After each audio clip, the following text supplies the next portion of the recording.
Shanti, Shanti, Shanti.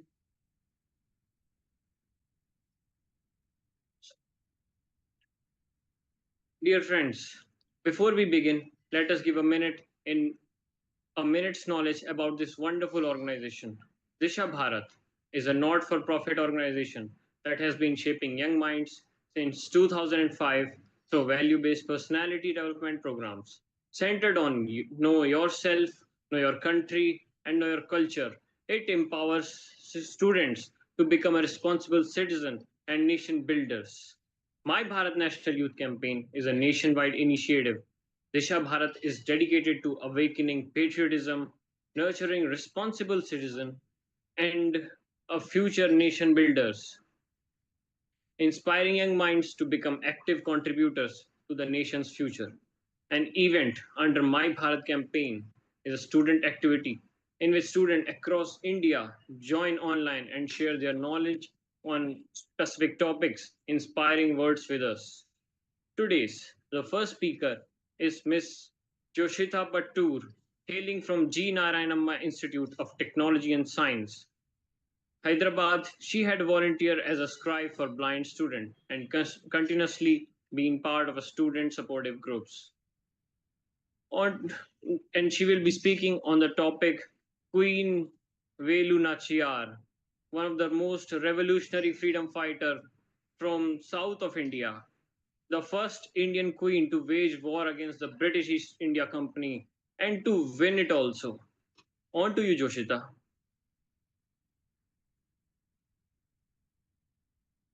Good morning, everyone. Today, I stand before you to speak about a queen whose story is not only heroic but deeply human. Her name is Rani Velu Nachiyar.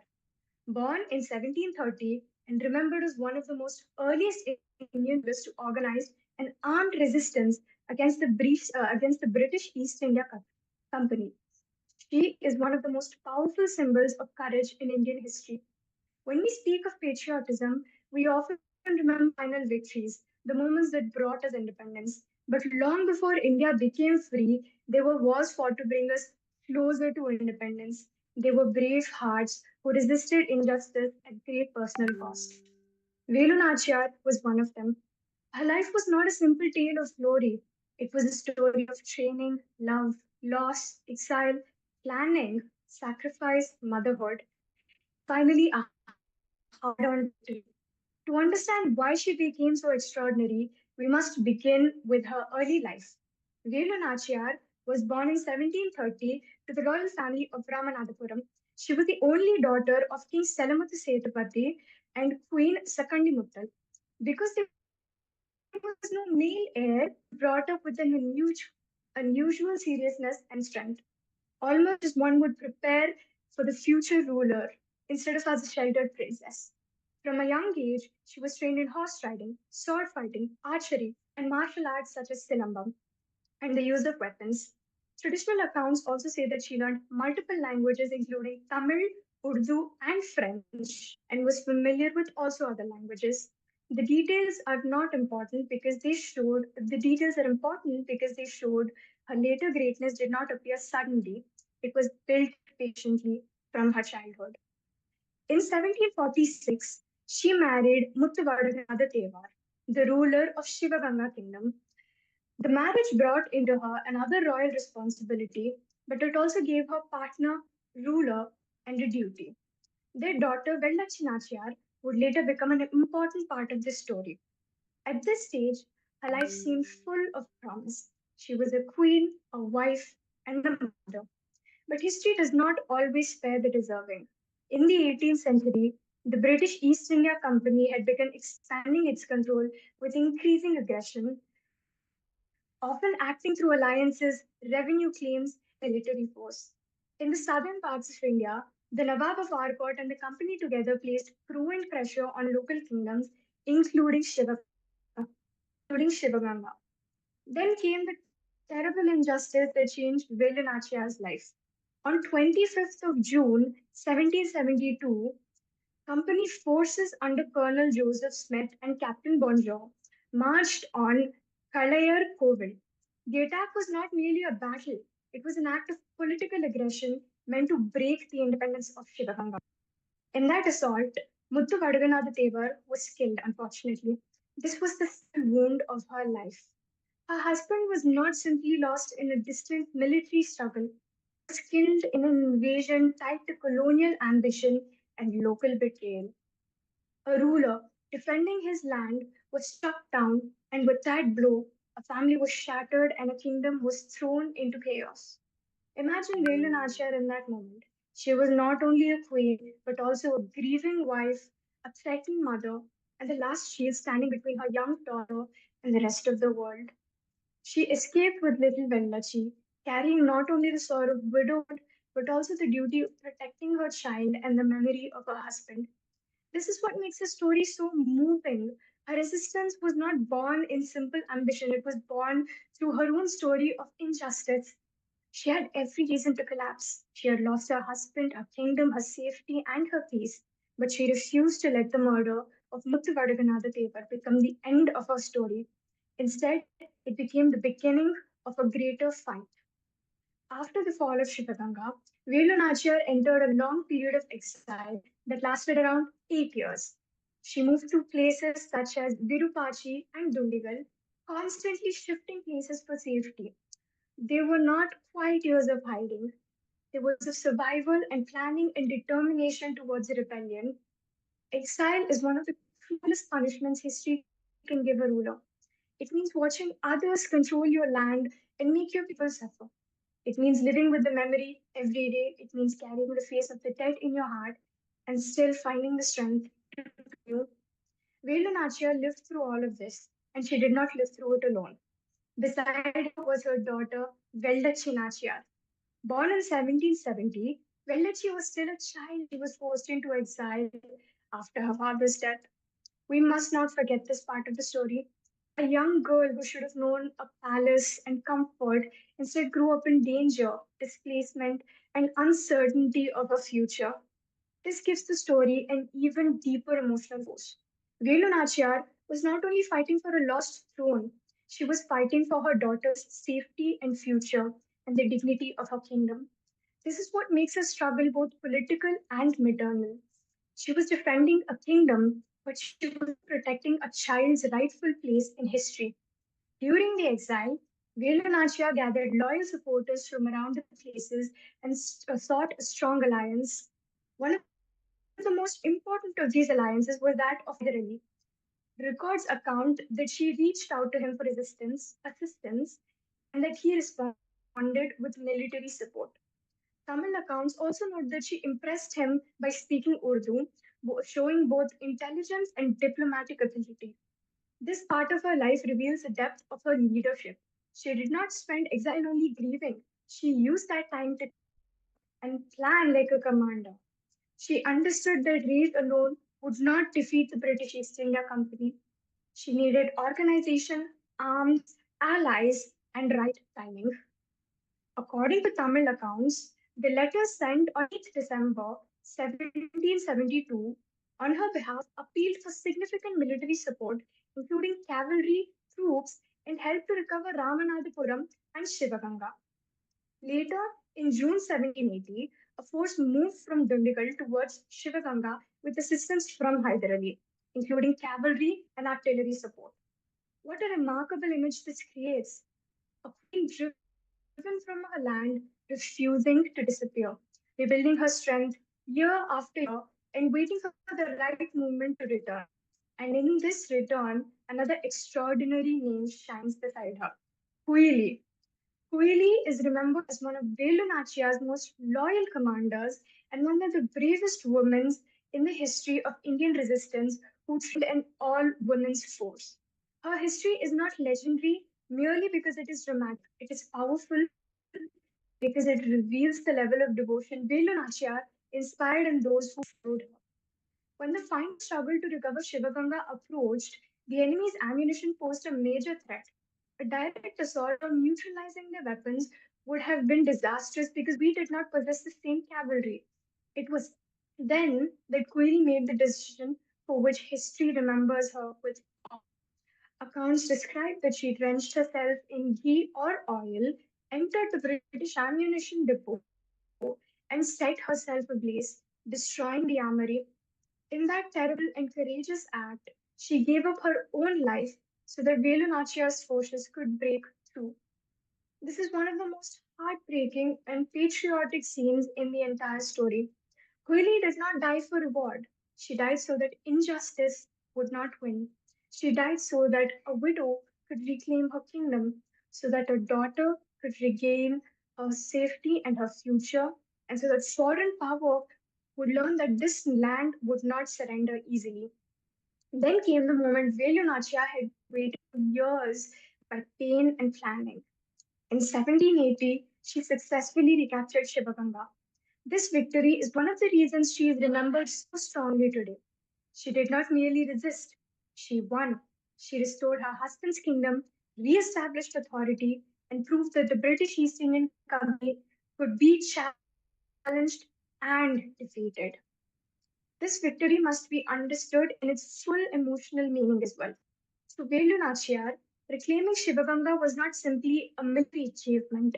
It was justice for her husband. It was protection for her daughter's future. It was an answer to her exile of years. It was proof that grief, when joined with courage and strategy, can become history changing power. This is why patriotism in her story feels a little more real. She was not fighting for an abstract slogan. She was fighting to restore the dignity of her land and family from colonial domination. She was fighting to say that Indian rulers were not born to kneel before foreign traders turned conquerors and invaders. After regaining Shivaganga, Velu Nachiyar ruled from 1780 to 1790 approximately, after which the throne passed to her daughter, Vellachi Nachiyar. Vellachi thus became the heir and later ruler of Shivaganga, showing that Velu Nachiyar's struggle was also about securing continuity for the generations to come. But the story does not become simple even after a single victory. In 1791, Vellachi married Vengum, yet her life too was marked by sorrow. In 1793, Vellachi died of an illness. The sources also note that her infant daughter died that same year. Accounts say that losses deeply affected Velu Nachiyar and plunged her into grief. How much suffering can one life contain? First, she lost her husband to an invasion, then, she endured years of exile with her child. Then, after reclaiming the kingdom and restoring her family's honor, she had to watch her daughter die so young in 1793. It was difficult to even speak these facts without feeling their weight. This part of our life is especially important because it reminds us that victory does not erase pain. Velu Nachiyar won back a kingdom, but she still knew bereavement. She restored political dignity, but personal sorrow remained a significant part of her life.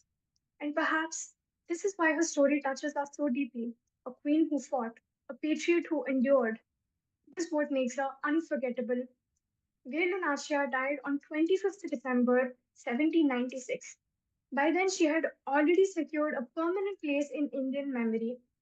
Her life had shown that resistance was possible, that colonial power could be challenged, and that women too stood at the front lines of that struggle. When what then does Velu Nachiyar teach us today? She teaches students that preparation matters. Her childhood training became a strength in crisis. She teaches leaders that emotion must be joined with strategy. She did not rush blindly, she planned through years. Shape politics and common loyalty. She teaches citizens that patriotism is not loud words alone. Patriotism is the willingness to defend dignity, justice, and sovereignty, even at terrible personal costs. She teaches families that love can become strength. Her fight for Shivaganga was also a fight for her husband's honor and her daughter's future, as well as her kingdoms and the people. And she teaches all of us that pain need not end purpose. Even after devastation, one can still rise. As I conclude, let us remember Rani Velu Nachiyar in the fullness of her life. Born in 1730 in Ramanathapuram, Married in 1746 into Shivaganga, widowed by the injustice in 1720, in 1772, strengthened through 8 years of exile, victorious in reclaiming Shivaganga in 1780, burdened by the death of her daughter Vellachi in 1793, and remembered after her own passing in 1796 as one of the boldest early resistances to the British East Indian Company. She did not ask history for sympathy, she demanded justice. She did not surrender when her husband was killed. She did not break when her daughter suffered in exile. She did not disappear when foreign power tried to raise her. She rose, she fought, and she reclaimed. This is why her story lives through us even today. And this is why courage matters. Thank you.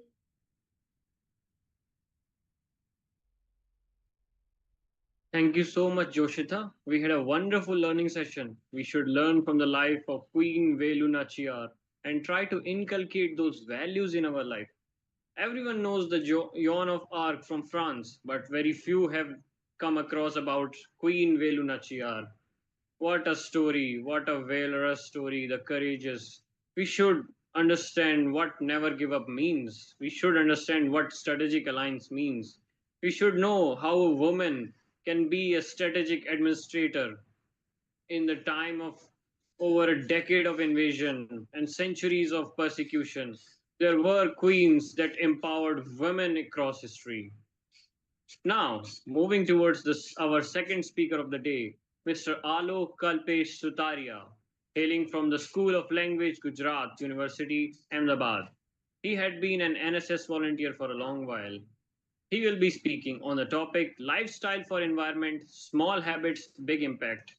Let's see how crucial this topic is for today's changing modernized world. On to you, Alok.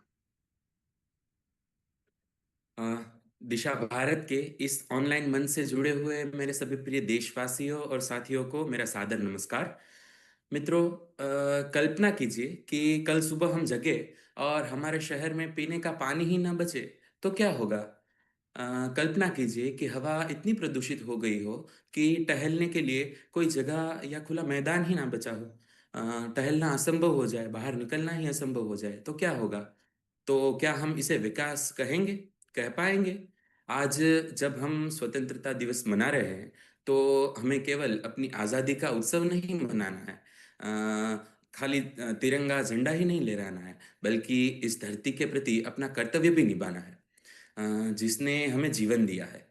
यह प्रश्न आज केवल कल्पना नहीं रह गया, यह हमारी वास्तविकता की दहलीज पर खड़ा है।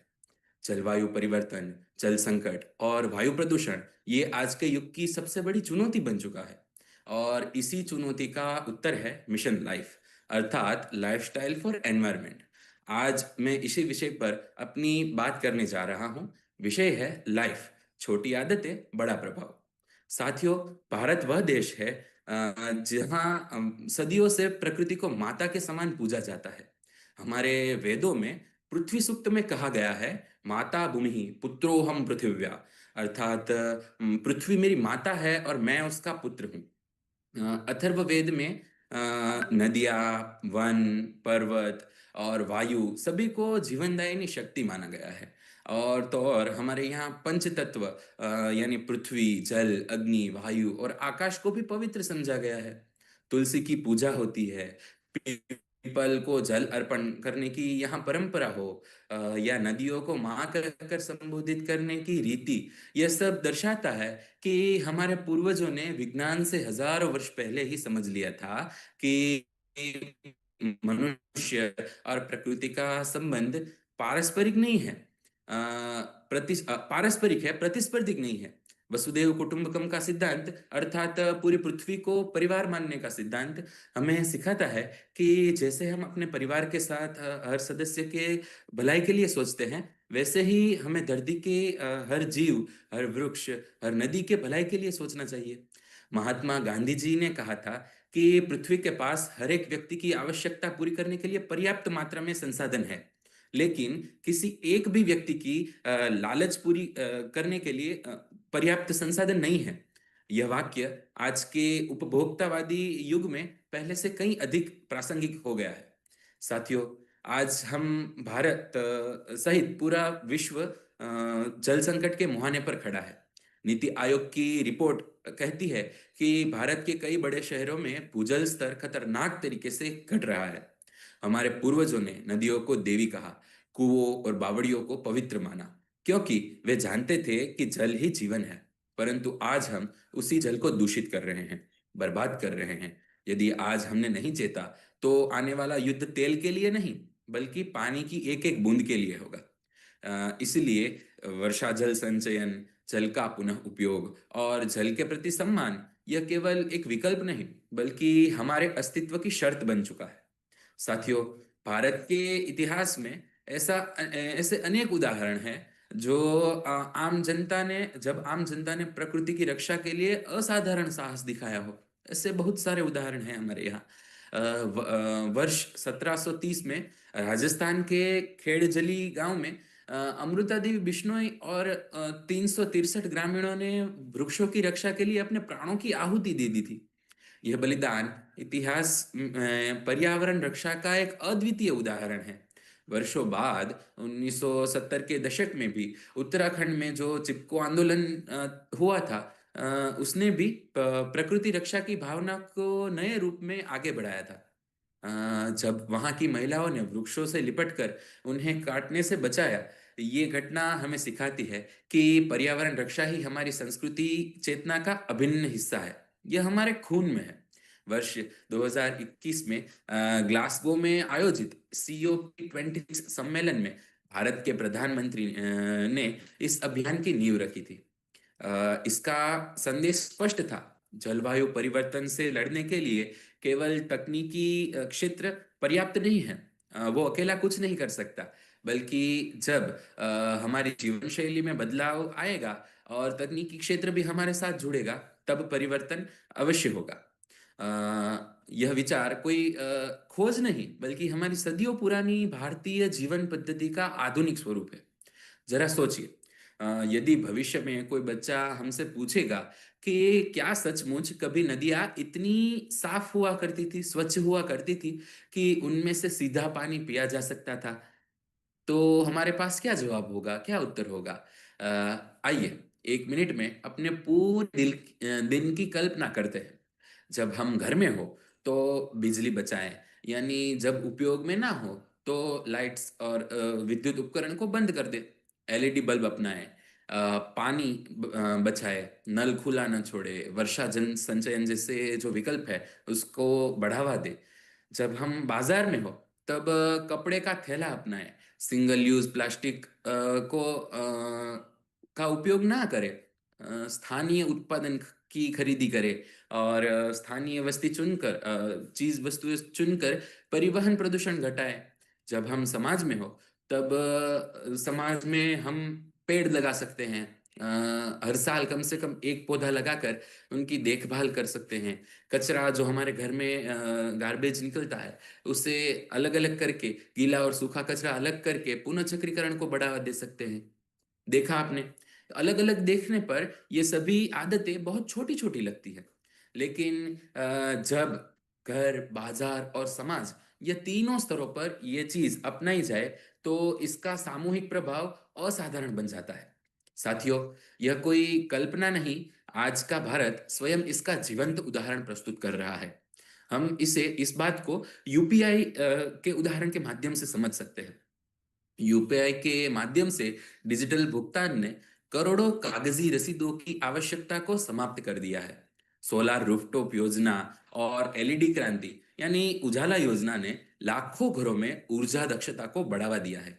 स्वच्छ भारत अभियान ने स्वच्छता को जन आंदोलन बना दिया है और अंतरराष्ट्रीय सौर गठबंधन यानी इंटरनेशनल सोलार अलायंस के माध्यम से भारत ने विश्व को नवीनीकरणीय ऊर्जा की दिशा में नेतृत्व प्रदान किया है।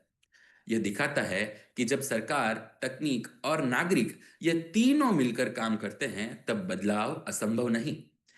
मित्रों, एक और गंभीर बात है, खाद्य अव्यय। संयुक्त राष्ट्र की रिपोर्ट के अनुसार भारत में हर वर्ष करोड़ों टन भोजन बर्बाद होता है, जबकि लाखों लोग आज भी भूखे सोते हैं। हमारी भारतीय परंपरा में तो अन्न को देव माना गया है, अन्नम ब्रह्म ऐसा कहा गया है। तो थाली में जितना चाहिए उतना ही भोजन लेना, बचे हुए भोजन का सदुपयोग करना और भोजन का सम्मान करना, यही यह भी मिशन लाइफ का हिस्सा हो सकता है। छोटी सी यह आदत यदि हर घर अपनाए, पूरे देश में हर एक देशवासी इस आदत को अपनाए, तो अन्न की बर्बादी को बहुत हद तक रोका जा सकता है।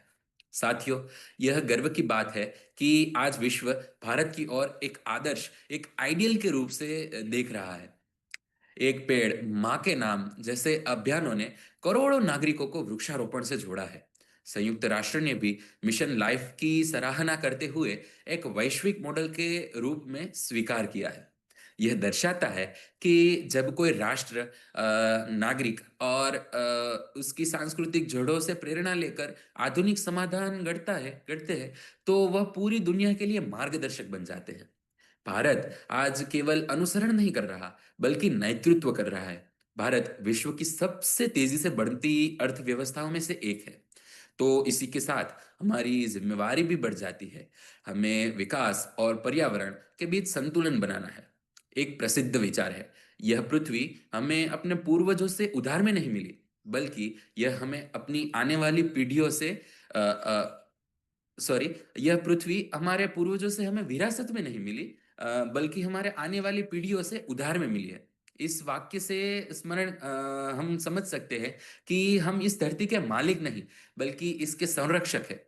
अंततः मैं अपने युवा साथियों से विशेष रूप से आग्रह करना चाहूंगा कि यदि भारत का युवा बदलेगा, तो भारत बदलेगा, और यदि अपना भारत बदलेगा, तो दुनिया अवश्य बदलेगी।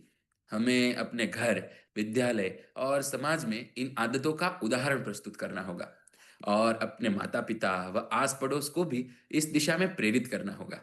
यह सच्ची राष्ट्र सेवा है, यह सच्ची पर्यावरण भक्ति है। अंत में मैं यही कहना चाहूंगा कि पर्यावरण की रक्षा कोई एक दिन का कार्यक्रम नहीं है कि आए, ताली बजाई और चल दिए, बल्कि यह सतत एक जीवन शैली है। एक ऐसी जीवन शैली जो हमारे भारतीय संस्कारों में पहले से ही रची बसी है। हमें उसके आधुनिक संदर्भ में फिर से अपनाना है। तो आइए हम सब मिलकर ये संकल्प ले कि अपनी दिनचर्या में छोटे छोटे परंतु सार्थक बदलाव लाएंगे। आज हम देख रहे हैं कि अलग अलग इंडिविजुअल रूप से कई सारे लोग प्रयत्न कर रहे हैं इस दिशा में। तो हमें सोचना चाहिए कि 140 करोड़ की जनसंख्या वाले हमारे देश में अगर कोई 5-25 या 1000-2000 लोग मेहनत करेंगे, तो बदलाव बहुत मुश्किल है। मतलब बहुत टाइम लग जाएगा। लेकिन हम सभी देशवासी यदि छोटी छोटी आदतें भी अपनाएं, तो बदलाव बहुत दूर नहीं है। हम प्रकृति को माता के समान सम्मान देंगे, और हम आने वाली पीढ़ियों को एक स्वच्छ और हरा भरा भारत, सुरक्षित भारत सौंपने की प्रतिज्ञा करते हैं। क्योंकि याद रखिए, छोटी आदतें, बड़ा प्रभाव, यही है मिशन लाइफ का सार। धन्यवाद। जय हिंद, जय भारत।